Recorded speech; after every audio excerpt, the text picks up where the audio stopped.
G സുധാകരന് മുന്നിൽ സത്യപ്രതിജ്ഞ ചെയ്യുന്ന പിണറായി വിജയൻ ആ അസുലഭ നിമിഷം കാണാൻ കാത്തിരിക്കുകയാണ് രാഷ്ട്രീയ കേരളം. അതിനിടയ്ക്കാണ് ഒരു സുപ്രധാന ബോംബുമായിട്ട് സുധാകരൻ തന്നെ എത്തുന്നത്. ഇത്രയും വർഷങ്ങളായിട്ട് അദ്ദേഹം നടത്താത്ത വലിയൊരു വെളിപ്പെടുത്തലാണ് ഇപ്പോൾ പറഞ്ഞിരിക്കുന്നത്. നമുക്കറിയാം, CPM എപ്പോഴും കളിക്കുന്നത് രക്തസാക്ഷികളെ വെച്ചായിരിക്കും. അത്തരത്തിൽ രക്തസാക്ഷി ഫണ്ട് മുക്കിയതുകൊണ്ടാണ് പല കോട്ടകളും ഇപ്പോൾ അടർന്നു വീണതും.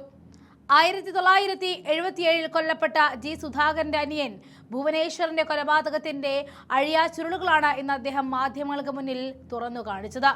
കൊന്നത് KSUക്കാരാണെങ്കിലും കൊല്ലാനായിട്ട് ഇട്ടുകൊടുത്തത് SFIക്കാരാണെന്ന സുപ്രധാന വെളിപ്പെടുത്തലാണ് അദ്ദേഹം നടത്തിയത്.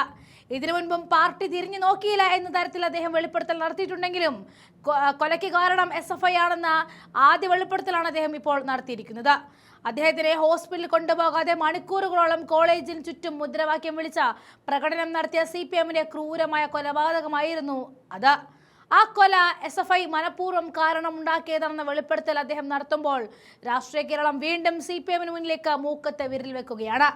1977 ഡിസംബർ 2 പന്തളം NSS കോളേജിൽ SFI KSU സംഘർഷം നടക്കുമ്പോൾ 18 വയസ്സുകാരനായ ഭുവനേശ്വർ മാത്തമാറ്റിക്സ് ഡിപ്പാർട്ട്മെന്റിൽ ഉണ്ടായിരുന്നു. ആക്രമികൾ ജി സുധാകരനെ തിരഞ്ഞാണ് എത്തിയതെങ്കിലും അദ്ദേഹം ജനലിലൂടെ ചാടി രക്ഷപ്പെടുകയായിരുന്നു.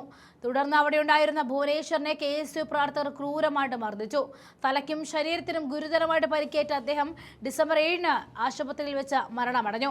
അനുജൻ രക്തസാക്ഷിയായിട്ടും കേസ് നടത്തിപ്പിന് CPMൽ നിന്നും തങ്ങൾക്ക് യാതൊരു സഹായവും ലഭിച്ചില്ല എന്നും സ്വന്തം ഭൂമി വിറ്റാണ് കേസ് നടത്തിയതെന്നും ജി സുധാകരൻ പിന്നീട് വെളിപ്പെടുത്തിയിരുന്നു. ആദ്യകാലങ്ങളിൽ KSU പ്രവർത്തകരാണ് കൊലപാതകത്തിന് പിന്നിൽ എന്ന് ആരോപിച്ചിരുന്നുവെങ്കിലും പിന്നീട് ഈ കൊലപാതകത്തിന് വഴിയൊരുക്കിയത് SFIക്കാരുടെ പ്രവൃത്തിയാണെന്ന് ജി സുധാകരൻ ആരോപിക്കുകയുണ്ടായി. പിന്നീട് ഈ കൊലപാതകത്തിന് വഴിയൊരുക്കിയത് SFIക്കാരുടെ പ്രവൃത്തിയാണെന്ന് ജി സുധാകരൻ തന്നെ ആരോപിക്കുകയുണ്ടായി. ഇപ്പോൾ ജി സുധാകരൻ ശത്രുപാളയത്തിലാണെന്നത് കൂടിയാണ് ഏറ്റവും വലിയ പ്രത്യേകത ഈ വെളിപ്പെടുത്തൽ ഉണ്ടാക്കുന്നത്. നമുക്ക് അദ്ദേഹത്തിന്റെ ആ വീഡിയോ കാണാം. ജി സുധാകരൻ പറഞ്ഞു വെച്ച കുറെ കാര്യങ്ങൾ അത് പൊതുസമൂഹത്തിന് കൂടി മനസ്സിലാകുന്ന രീതിയിലായിരുന്നു. പ്രത്യേകിച്ച് പാർട്ടിയുടെ നിലവിലെ നേതാക്കന്മാർക്ക് സാധാരണക്കാരെ കണ്ട ചിരിക്കാൻ പോലും മടിയാണ് എന്നുള്ള രീതിയിലുള്ള വിമർശനം. അല്ല, അതുകൊണ്ട് ചിരിക്കുക എന്നൊക്കെ പറഞ്ഞാൽ ചില ചിരിക്കത്തില്ല. പക്ഷെ അതുകൊണ്ട് നല്ലവരല്ലെന്ന് പറയാൻ പറ്റില്ല. ഒരുപാട് ചിരിച്ച തോളൊക്കെ ഇടുന്നവരെ സൂക്ഷിക്കാൻ വേണം. രാഷ്ട്രീയക്കാരെ പ്രത്യേകിച്ച് ആത്മാർത്ഥത കുറവായിരിക്കും. അതല്ല എന്താ പോക്കറ്റടിക്കുന്നു.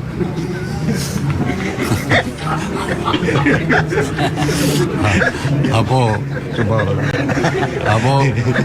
അതാണ്, ഇതൊന്നും നന്നാവുന്ന ലക്ഷണമല്ല. നന്നാവണമെങ്കിൽ സാധാരണ കഷായം കൊണ്ട് നന്നാവില്ല. അതെങ്ങനെ നന്നാക്കണമെന്ന് പറയേണ്ട കാര്യം ഇനി എനിക്കില്ല. എനിക്ക് ചെയ്യാവുന്ന സേവനമെല്ലാം 63 വർഷം ചെയ്തു. അങ്ങനെ അവിടെ സേവനം നടത്താൻ പറ്റാത്തൊരു അന്തരീക്ഷമാണ്. 4 നൂറ്റാണ്ട് മുമ്പ് മരിച്ചുപോയ എൻ്റെ അച്ഛനെ വരെ ചെയ്ത് വിളിക്കുകയാണ്. എന്നിട്ട് പറയുകയാണ് ഞങ്ങൾ ഭുവനേശ്വരൻ്റെ ആൾക്കാർ. ഭുവനേശ്വരൻ്റെ അച്ഛനാണ് എൻ്റെ അച്ഛൻ. മനസ്സിലായോ? ഇതൊന്നും നിങ്ങൾക്കാർക്കും മനസ്സിലായിട്ടില്ല ഇതുവരെ. നിങ്ങൾ ഏതെങ്കിലും മാധ്യമപ്രവർത്തകർ അത് കണ്ടുപിടിച്ച് എഴുതിയോ? ഇല്ലല്ലോ. ചാരുമൂട്ടിന്നുള്ളത് എഴുതിയില്ലല്ലോ. ചാരുമൂട്ടിലുള്ളവർക്കറിയാമല്ലോ ഭുവനേശ്വരൻ്റെ അനിയനാണെന്ന്. ഭുവനേശ്വരൻ്റെ രക്തസാക്ഷിയായത് എങ്ങനെയാണെന്നുള്ളത് എനിക്കറിയാം. ഇവർക്ക് വല്ലതും അറിയോ? KSUകാരാണ് കൊന്നതെന്നുള്ളത് ശരിയാണ്. പക്ഷെ കൊല്ലാനുള്ള സാഹചര്യം ഉണ്ടാക്കിയതാരാ? ക്ലാസ് മുറിയിൽ കണ്ണിൽ ചങ്ങല കൊണ്ട് അടിച്ചു കെട്ട് അധ്യാപകരുടെ ക്ലാസ് മുറിയിൽ കരഞ്ഞുകൊണ്ടിരുന്ന അവൻ്റെ അടുത്തേക്ക് ഓടിച്ചെന്ന SFIക്കാരല്ലേ. അവർ ജനലിൽ വഴി രക്ഷപ്പെട്ടൊക്കെ പോയില്ലേ അവൻ അവിടെ ഇരുത്തിയിട്ട്? പുറകെ വന്നു മറ്റവർ. ഇവരെയാണ് കണ്ടത്. മനസ്സിലായോ? അത് ഞാൻ ഇപ്പോഴാണ് പറഞ്ഞു, മുമ്പൊന്നും പറഞ്ഞിട്ടില്ല. ഭുവനേശ്വരൻ്റെ കാര്യത്തിലൊന്നും ഇവരാൾ മുതൽക്കടയിൽ എടുക്കണ്ട. കേസ് മുഴുവൻ പറഞ്ഞത് ഞങ്ങളുടെ കാശ് കൊണ്ടും ഞങ്ങളുടെ വീട്ടിലെ തടി വിറ്റുമൊക്കെയാണ്.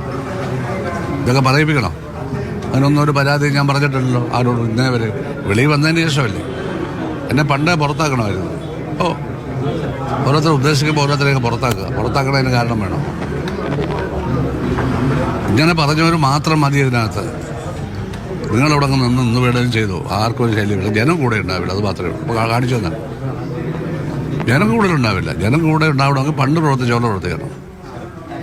ജനങ്ങളുടെ ഇടയിൽ എങ്ങനെയാണ് പ്രവർത്തിച്ചതെന്നുള്ളത് ഞങ്ങളവ കാണിച്ചു തന്നിട്ടുണ്ട്. ഞങ്ങൾ കഷ്ടപ്പെട്ടിട്ടുണ്ട്. ഞങ്ങളുടെ തല പോകുന്ന സാഹചര്യത്തിൽ പോലും ഞങ്ങൾ പാർട്ടിക്ക് വേണ്ടി ഉറച്ചു തന്നവരാണ്. കുട്ടനാട്ടിൽ എപ്പോഴാണ് തല പോകണമെന്ന് അറിയത്തില്ല. ആക്രമണം നടക്കുക അവിടെ. ബോംബേറ് പാർട്ടി ബസ് കത്തിക്കല്ല. ഞങ്ങളവിടെ ഉറച്ചു തന്നവരല്ലേ. അപ്പോൾ ഞങ്ങളെപ്പറ്റി ഇങ്ങനെയാണോ പറയേണ്ടത്? ഇങ്ങനെയൊക്കെയാണോ പറയേണ്ടത്? ഞാൻ CPM എന്ന് പറയുന്ന പാർട്ടിക്കെതിരെ ഒന്നും ഇതുവരെ പറഞ്ഞില്ലല്ലോ.